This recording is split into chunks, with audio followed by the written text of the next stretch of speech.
Hoy continuamos nuestra miniserie titulada Apuntando, haciendo de Dios nuestro norte. Y el propósito de esta serie es que juntos nosotros podamos considerar nuevamente cuál es nuestra misión y nuestra visión. Es algo que siempre hacemos a principio de año, porque como mencionamos el domingo pasado, nosotros no nos podemos dar el lujo de presumir de nuestro tiempo, porque nosotros no sabemos cuándo nos va a tocar comparecer ante el Señor para dar cuenta de nuestra vida. ¿Sabe usted cuándo lo va a hacer? Yo tampoco.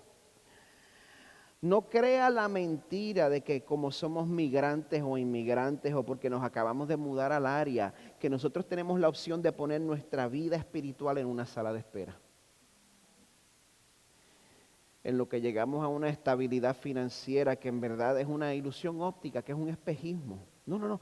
Cuando nosotros meditamos profundamente en cómo Jesús se humilló viniendo a vivir en una tierra llena de pecadores, cuando nosotros meditamos en cómo Jesús se ofreció voluntariamente para ser humillado, torturado y asesinado, cuando nosotros meditamos en cómo Jesús aceptó ser castigado por el mismo Dios Padre para pagar el precio de todos mis pecados y de todos tus pecados pasados, presentes y futuros. Cuando meditamos en todo eso, el resultado no puede ser, vamos a esperar hasta que las cosas se hagan más fácil. El momento de darnos de lleno a la misión de Cristo es ahora. El pastor Eric Raymond lo expresa de esta manera: como cristianos que desean vivir fielmente, debemos ser intencionales. Debemos vivir intencionalmente y no con pasividad, pereza o falta de disciplina. Nos conviene darnos cuenta que el tiempo es un regalo que debe ser bien manejado y no malgastado.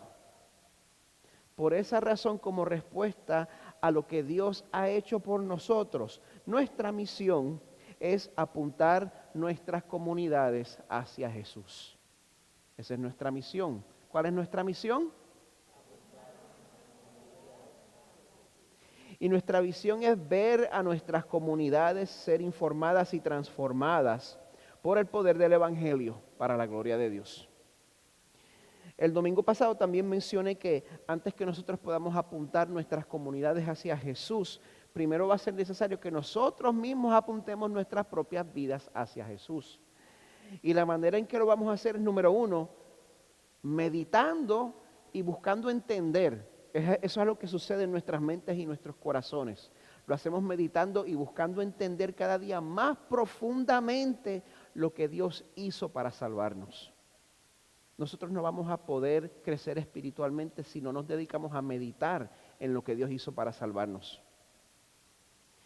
Porque de ahí es que fluye el poder para vivir nuestra misión y visión, batallando en las siguientes 4 maneras que también cubrimos el domingo pasado. Número 1, adorando al Dios verdadero, porque la adoración real proviene de conocer a Dios tal y como Él se revela, ¿dónde? En su palabra. De ahí proviene la adoración real y de participar en las ordenanzas y sacramentos que Él enseña en la Biblia. Número 2, agrupando la familia de la fe para podernos edificar mutuamente, para poder desarrollar un sentido de pertenencia y para estar a cuenta que a todos nos hace falta. Número 3, apartando nuestros corazones de los dioses falsos, porque esa es una tendencia que todos traemos de fábrica en nuestros corazones. Tenemos que identificar qué es lo que quiere usurpar el lugar que le corresponde a Dios en nuestras vidas y tenemos que ayudarnos mutuamente en esa lucha. Y número 4, aportando a la misión de Jesús de hacer todas las cosas nuevas. Eso es lo que Jesús dice que está haciendo en Apocalipsis 21. Aquí yo hago todas las cosas nuevas y tenemos el privilegio de unirnos a Él en esa misión.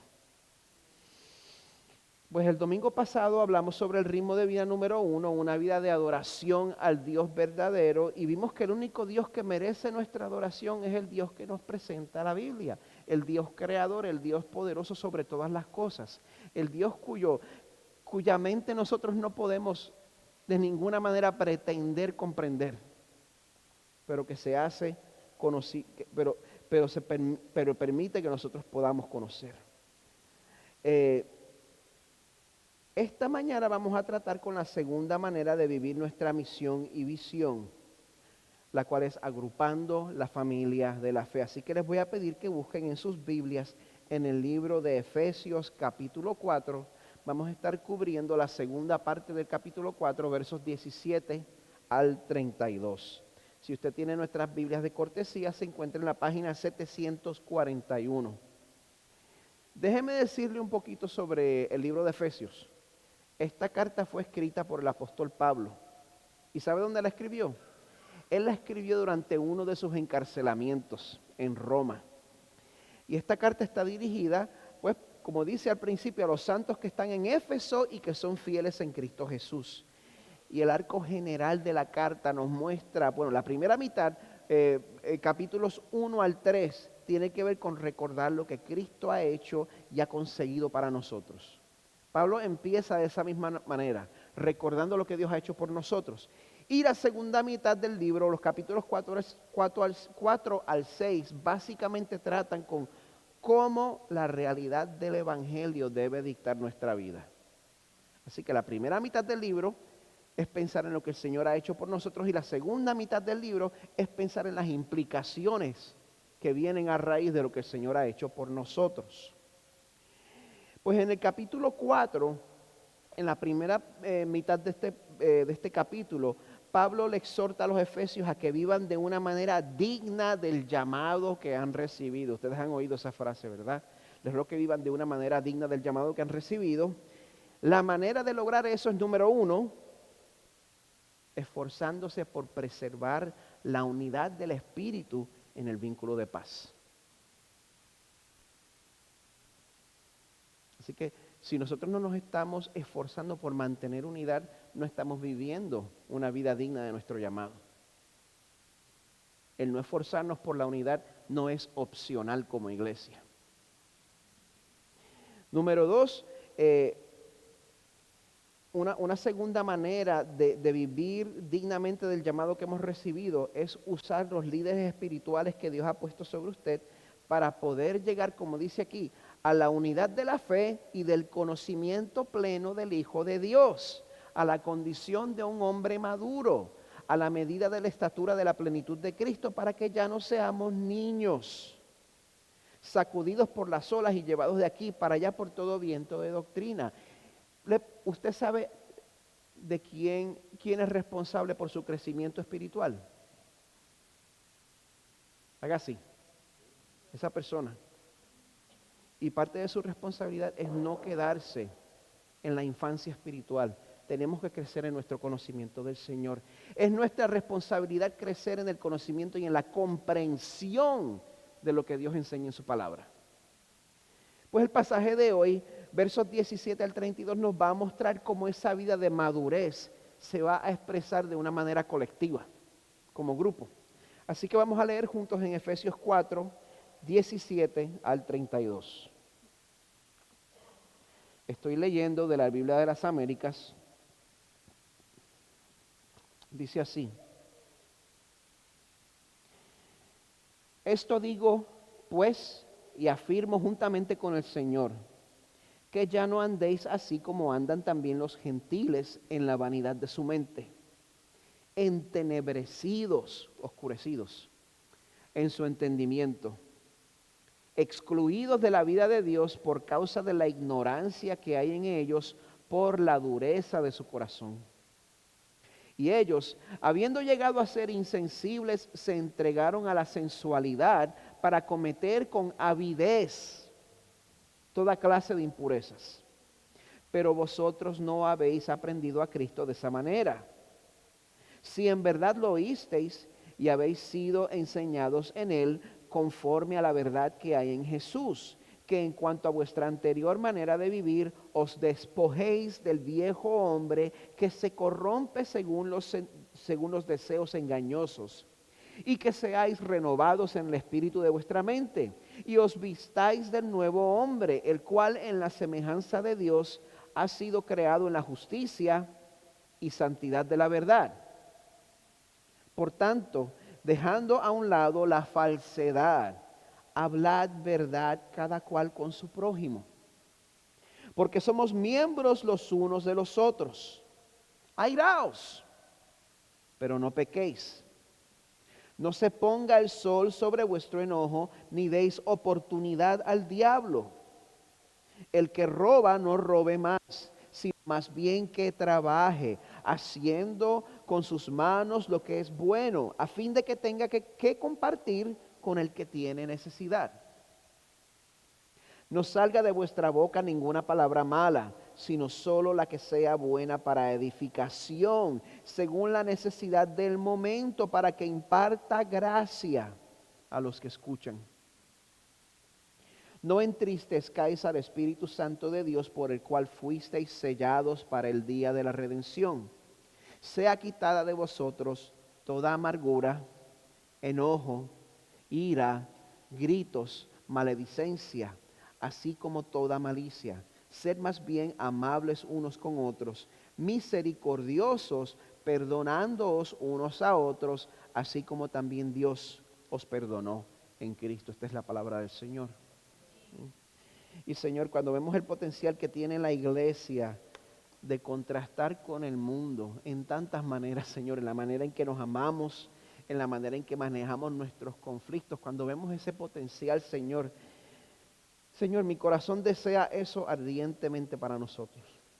Y sé que muchos aquí también lo desean y lo anhelan.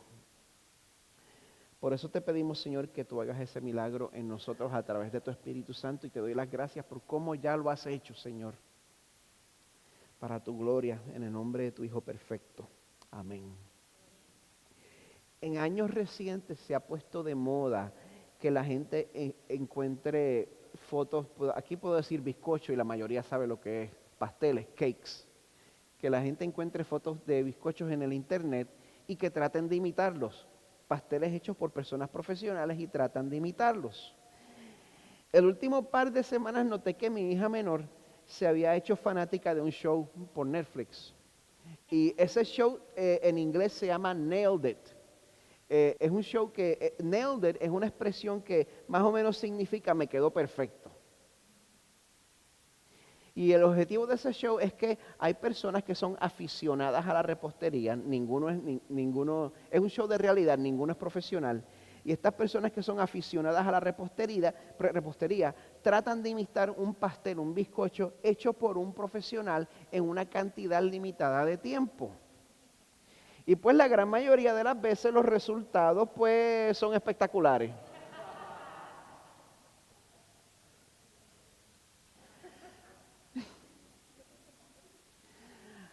Por esta razón y por muchas más, nuestra sociedad se ha vuelto una donde tendemos más y más a confiar en los profesionales. Y como pueden ver, hay ocasiones en las cuales lo mejor que podemos hacer es precisamente eso, confiar en los profesionales. Hay veces donde sí es apropiado, pero es importante que sepamos que ese tipo de actitud no se puede aplicar a la iglesia. Porque nosotros podemos tener la impresión equivocada de que la iglesia se edifica a través del trabajo de los expertos, de los profesionales, entre comillas. Pero cuando nosotros consideramos Efesios 4, este pasaje nos confronta y nos deja saber que no es cuestión de dones, no es cuestión del que más sepa, sino que es cuestión de compromiso personal. Compromiso con mantener la unidad del cuerpo. Por eso el pasaje de hoy nos recuerda que edificar la iglesia es labor del pastor. Que edificar la iglesia es labor del equipo de adoración. Edificar la iglesia es labor de todos. Bueno, siguiendo la progresión que se nos enseña en este capítulo, primero tenemos que poner la timidez a un lado y aceptar nuestra nueva identidad. Tenemos que aceptar que Dios nos ha dado un nuevo corazón. Todos nosotros tenemos el gran privilegio de participar en esta misión de hacer nuevas todas las cosas en Cristo.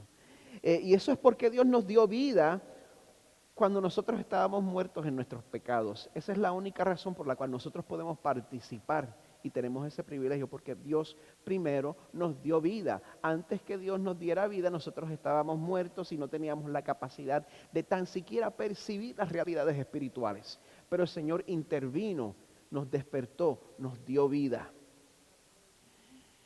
Dios tomó la iniciativa de escogernos para hacer buenas obras que Él había preparado para nosotros desde antemano. Todo eso está en Efesios 2. Y el Señor nos escogió para eso, ¿sabe qué? Sin merecerlo. Y antes de nacer. Si usted ha pasado tiempo con nosotros, pues sabe que no es ningún secreto el hecho de que yo creo en la doctrina de la elección. Pero tiene que quedar claro que la salvación de nuestras almas no se debe al mérito que nosotros hemos acumulado con el Señor. Esa no es la razón de la salvación de nuestras almas. El crédito de nuestra salvación es exclusivamente para Él. Y para Él es la gloria y la honra por nuestra salvación por los siglos de los siglos.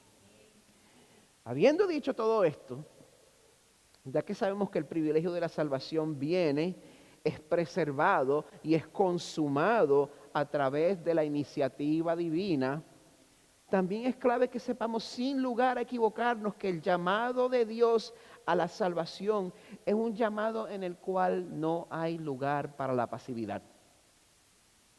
¿Oyeron eso, verdad? Cuando nosotros comprendemos lo que Dios ha hecho por nosotros, la respuesta que debe salir de nuestros corazones, la respuesta natural, una respuesta de amor y de agradecimiento, es que nuestras vidas contrasten con el mundo que nos rodea. Cuando digo eso, que nuestras vidas contrasten, eso hay que entenderlo bíblicamente. Porque cuando yo me crié en la iglesia, cuando yo era joven, hace como 5 años, ¿verdad? Me decían que vestirse a la moda era pecado. Pero tenemos que saber que contrastar con el mundo es mucho más que eso. Es mucho más difícil que eso, que cambiarse de uniforme.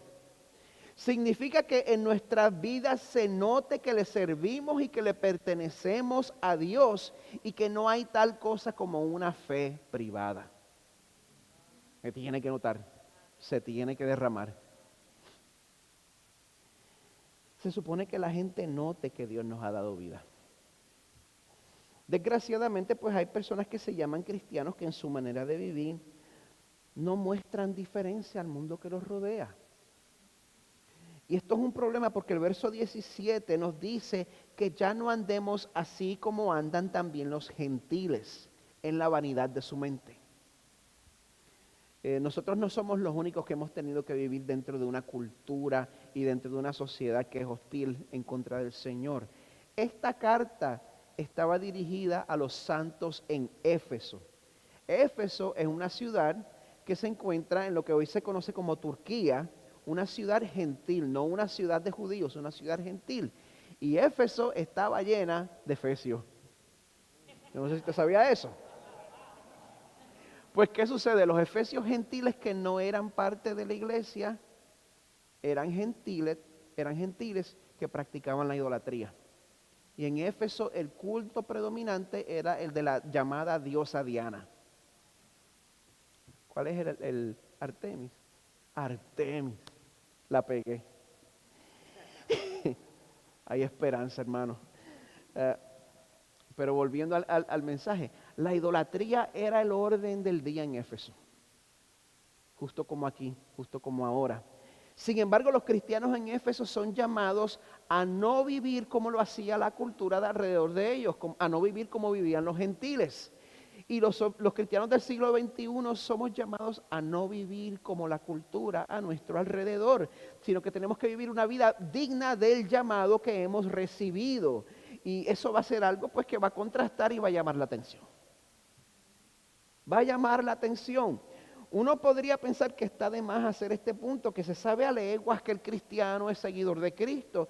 Pero yo he visto muchos que se identifican como creyentes, que toman decisiones claves que afectan su vida, su matrimonio, sus relaciones, su reproducción, la crianza de los hijos o la disponibilidad para servir a la iglesia. Toman decisiones que afectan todo eso desde una perspectiva puramente pragmática y que nada difiere con las decisiones que tomaría un ateo. ¿Siguieron eso, verdad?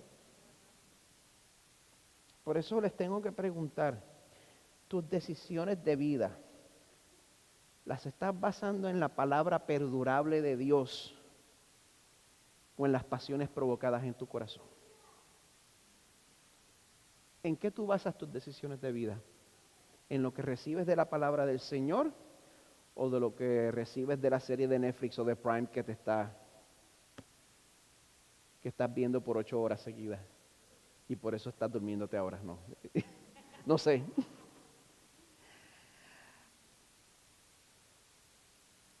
O sientes que las expectativas de Dios en tu vida no son razonables. Estamos en el siglo XXI. No pueden esperar que yo viva ese tipo de vida.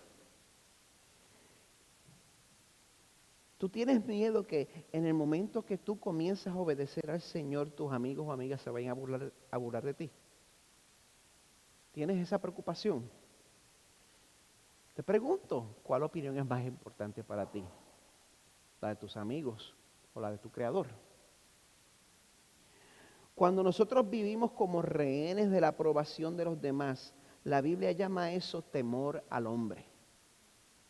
En Proverbios 29-25 nos dice que temer al hombre es una trampa peligrosa, pero confiar en el Señor significa seguridad. Por eso la pregunta correcta no es qué va a pensar el mundo de mí, sino cuál es la opinión de Dios en cuanto al mundo que me rodea. Esa es la pregunta por la cual nosotros tenemos que comenzar. El verso 18 nos dice que el mundo está entenebrecido en su entendimiento, excluidos de la vida de Dios por causa de la ignorancia que hay en ellos por la dureza de su corazón.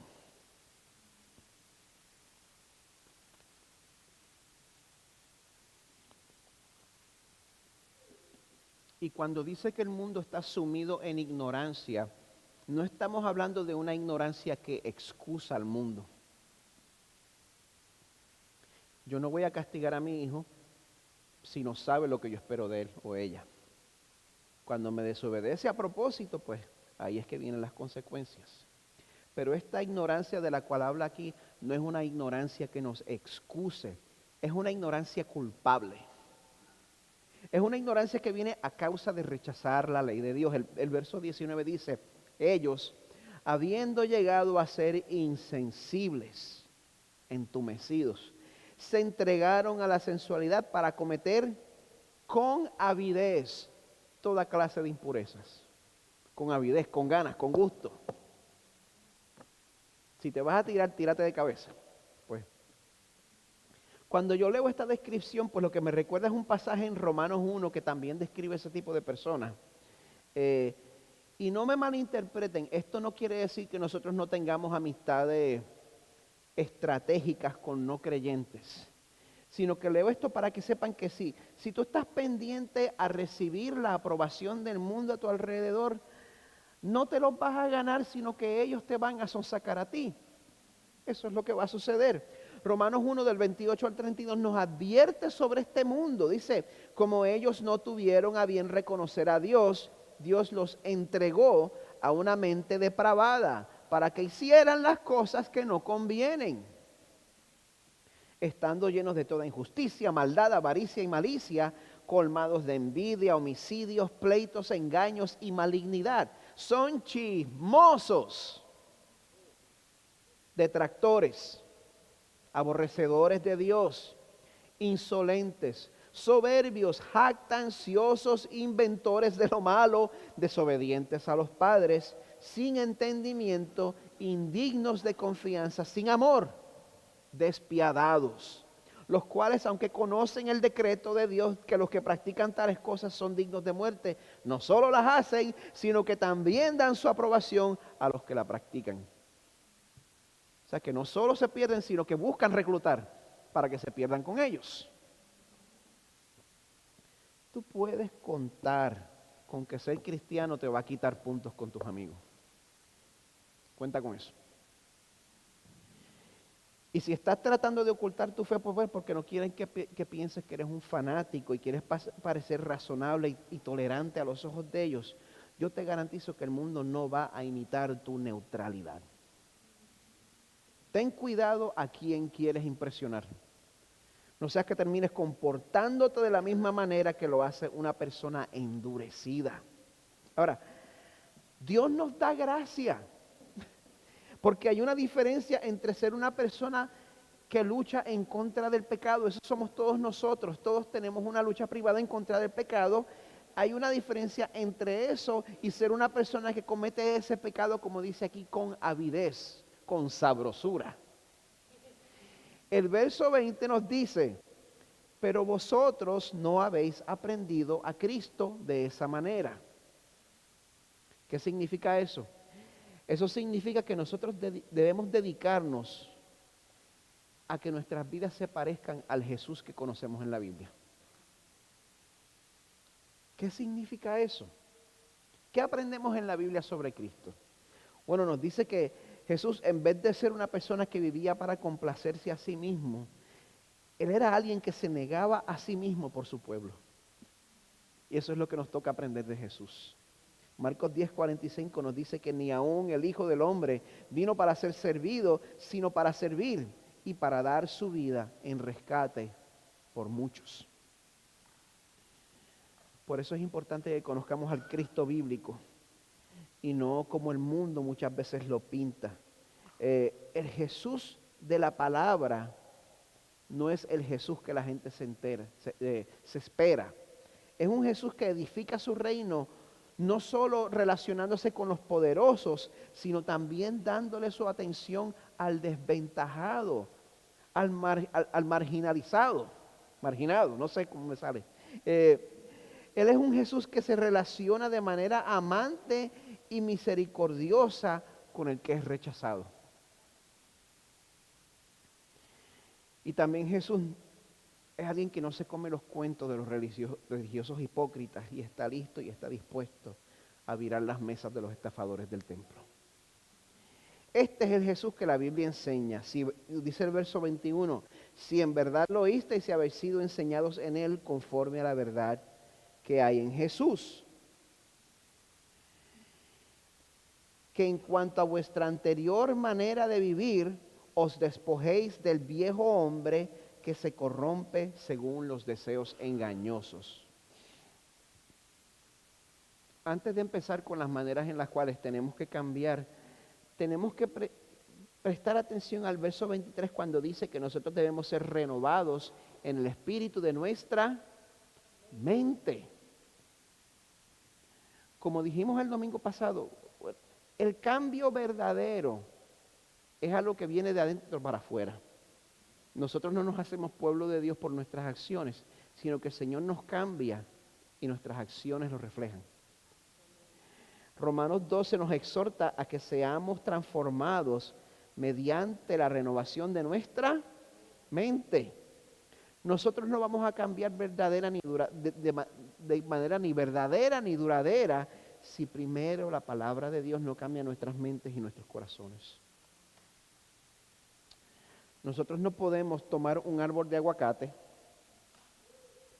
y amarrarle, no mango, la manera correcta es mango, ¿verdad? Aquí lo puedo decir porque hay como dos personas que quizás están en desacuerdo. Perdón. No puedo amarrarle mango a un árbol de aguacate y decir que es un árbol de mango. El fruto natural de ese árbol va a ser el aguacate. Y solo Dios a través de su Espíritu, el cual inspiró su palabra infalible y poderosa, nos puede cambiar a nosotros de adentro para afuera, para que no estemos cambiando superficialmente, cambios que nos duran 2 semanas. Solamente el Señor nos puede vestir de un ropaje nuevo. Dice el verso 24, que nos vistamos del nuevo hombre, el cual en la semejanza de Dios ha sido creado en la justicia y santidad de la verdad. Y si esa es nuestra realidad, si Dios verdaderamente nos ha cambiado de adentro para afuera, nuestro estatus de nueva criatura nos va a llevar a tener una nueva conducta que va a fluir naturalmente de esa transformación. Y no se preocupe que no voy a pasar tanto tiempo ni en el punto 2 ni en el punto 3. Noten que los ejemplos que Pablo comparte nos muestran una vida transformada por Dios y todos tienen que ver con comportamientos que destruyen la unidad de una iglesia. Con eso es que Pablo está tratando hoy al exhortarnos a cambiar. Habla de comportamientos que atacan la unidad de la iglesia. Él comienza en el verso 25. Por tanto, dejando a un lado la falsedad, hablad verdad cada cual con su prójimo, porque somos miembros los unos de los otros. Y antes que usted se enorgullezca de que usted le dice la verdad a todo el mundo en la cara, no estamos hablando de eso. No estamos hablando de no tener filtro. Eso en verdad lo que hace es dividir más la iglesia. Pero les voy a pedir que me den permiso para irme por una tangente. Voy a aprovecharme que la serie es tópica. Ustedes saben que la norma para nosotros es la predicación expositiva en esta iglesia, ¿verdad? Como esta miniserie es tópica, me voy a dar el permiso de irme por una tangente un momento, porque dejar a un lado la falsedad sí significa que tenemos que estar dispuestos a tratar asuntos incómodos. Sí, ese es el significado obvio.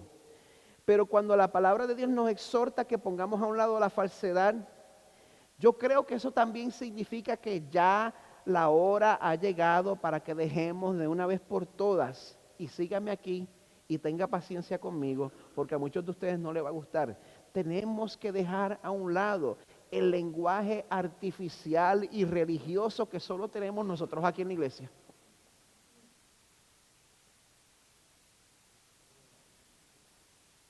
Pueden estar en desacuerdo conmigo. Pero si nosotros insistimos en hablar ese lenguaje que llaman un lenguaje de tribu, un lenguaje tribal, ese lenguaje exclusivo, ese lenguaje que nadie más usa, creer que Dios, por ejemplo, no está en medio de nosotros si yo no empiezo la reunión con un Dios les bendiga, como si Dios necesitara palabras mágicas para estar entre nosotros.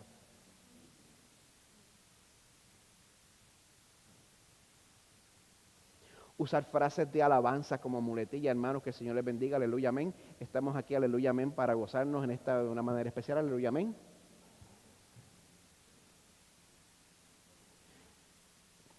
Hoy Dios va a derramar una lluvia temprana y tardía de manera especial. Nuevas son cada mañana. Y lo dejamos así sin definir. ¿Qué nuevas son cada mañana? ¿Qué? Hace 30 años la sociedad tenía más conocimiento bíblico. Las cosas han cambiado radicalmente. Ya nosotros no podemos presumir eso. Nosotros tenemos que hablar, nosotros tenemos que comprometernos a hablar como si entre nosotros siempre hubieran no creyentes. El que llegue a visitarnos sin ningún trasfondo religioso se va a sentir como si para ser parte de nosotros él o ella tuvieran que adoptar ese lenguaje. Y hay que tener cuidado porque si nosotros damos la impresión de que ese es el lenguaje de los que somos del grupo de los espirituales, nosotros vamos a estarle poniendo un impedimento innecesario a la persona que no le sea natural hablar así o que no le interese hablar así. La Biblia en ningún sitio nos da un mandamiento de hablar así. Es una subcultura que hemos formado. Y también quiero que sepan que hay muchos falsos cristianos que se disfrazan detrás de ese lenguaje. Que nos hace presumir que tienen una cercanía con el Señor que no existe, que no es una realidad. El pastor retirado Tim Keller de la iglesia Redeemer Presbyterian en New York, él describe en un artículo que escribió en el 2001 que la iglesia que vive en misión, la iglesia que desea cumplir la misión del Señor, se da cuenta de eso y evita las cosas que vemos en esta lista. Evita, número 1, lo que acabo de decir, la jerigonza religiosa. Ese lenguaje espiritual, artificial, que se usa para fingir espiritualidad. Porque entonces cuando yo vengo a ti hablando de esa manera, pues tú no puedes refutar lo que yo te voy a decir. Mira, yo siento del Señor decirte eso. Bueno, el Señor no me lo reveló a mí, así que vamos a tener que hablar. También tenemos que evitar tener una actitud de ellos en contra de nosotros, ellos y nosotros. Una actitud donde nos burlamos de personas con creencias diferentes, aunque estén en una religión falsa. o política diferente. Tenemos que evitar ese tipo de lenguaje. Tenemos que evitar ser innecesariamente sentimentales. Y aquí la iglesia saca F. Yo conocí un pastor que al final de cada sermón lloraba. Todos los domingos. Y la iglesia ya lo esperaba y se reían. Siempre que estemos aquí reunidos, vamos a hacernos la idea de que entre nosotros hay un reportero de Univisión o Telemundo con ganas de malinterpretarnos. Vamos a tomar esa actitud, que siempre que nos reunamos y nos dirijamos, vamos a presumir que entre nosotros hay un reportero de Univisión o de Telemundo que tiene ganas de malinterpretarnos. Vamos a hablar con una claridad que sea imposible de malinterpretar. Seamos fáciles de entender. Vamos a dejar a un lado la falsedad y hablemos verdad el uno con el otro. Fin de la tangente.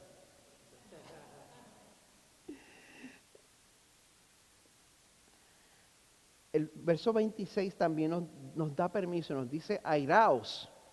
Puedes enojarte, pero no pequéis. No se ponga el sol sobre vuestro enojo, ni deis oportunidad al diablo. Si usted se ha convertido en un ogro y la gente lo tiene que pensar 2 veces antes de traerle un tema incómodo a usted porque tiene miedo de que se lo coma vivo, vamos a caer otra vez en el error número 1. Vamos a hablar falsedad porque no me interesa decirte la verdad. La verdad, perdón. Estoy entre puertorriqueños y se me está relajando la lengua. No puedo hacer eso. Ahora, esto no niega la realidad de que la ira que usted sienta pueda ser legítima.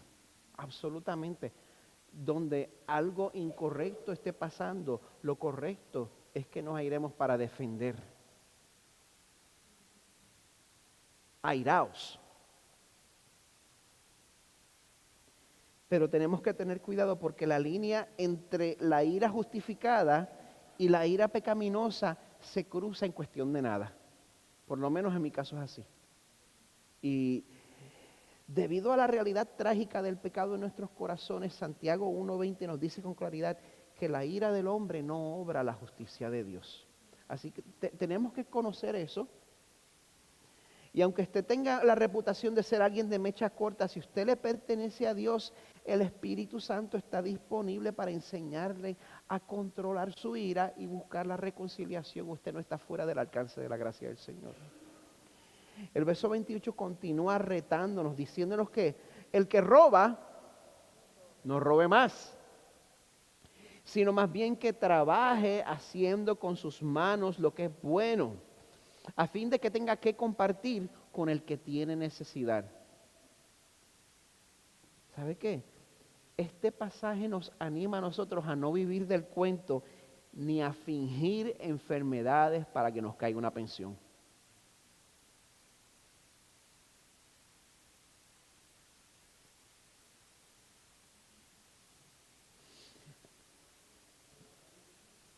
Y muchas veces entre los cristianos es una realidad que hay personas que se hacen de la vista larga con prácticas de negocios que no son éticas con el propósito de hacer dinero.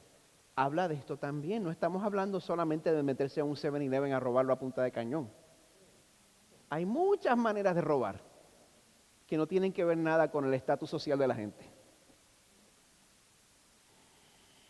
Y también esto incluye cuando Dios nos da una habilidad o nos da medios para contribuir a su cuerpo y nosotros buscamos razones y excusas para retener esa contribución en vez de darla con liberalidad y confiar en el Señor. Si usted busca razones, las va a encontrar, porque somos pecadores. Pero eso no le va a quitar la etiqueta de ladrón. Contribuya a la iglesia a la cual usted pertenece. El verso 29 continúa. No salga de vuestra boca ninguna palabra mala, sino solo la que sea buena para edificación según la necesidad del momento, para que imparta gracia a los que escuchan. Ay, qué bueno, eso a mí no me toca porque yo no hablo malo. Esto significa mucho más que solamente no hablar malo, porque usted puede que no diga malas palabras, Pero esto también incluye el hablar a su hermano de una manera que tiene un efecto de quitarle el ánimo.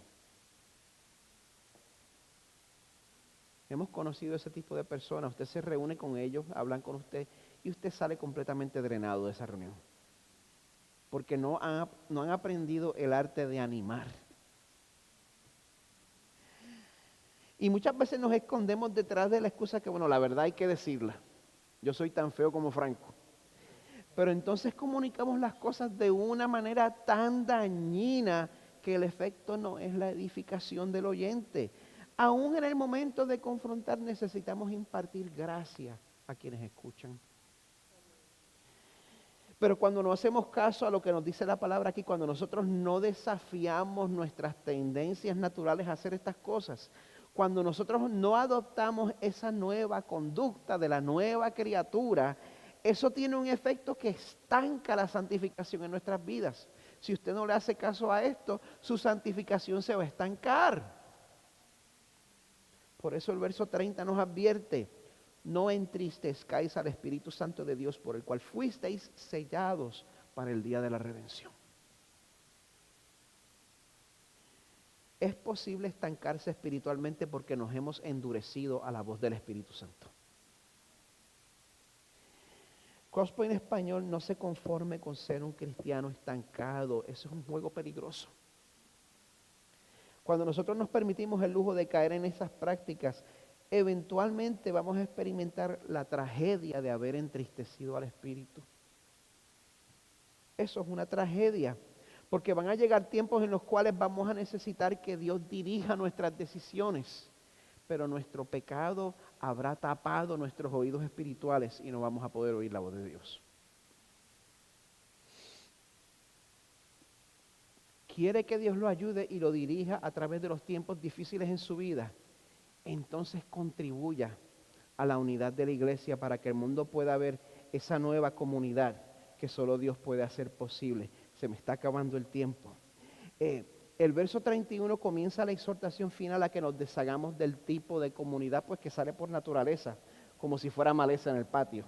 Dice: sea quitada de vosotros toda amargura, enojo, ira, gritos, maledicencia, así como toda malicia. Eso no solo habla de las manifestaciones externas de ira, sino que al incluir la malicia también se refiere a la murmuración que promueve ese tipo de hierba mala.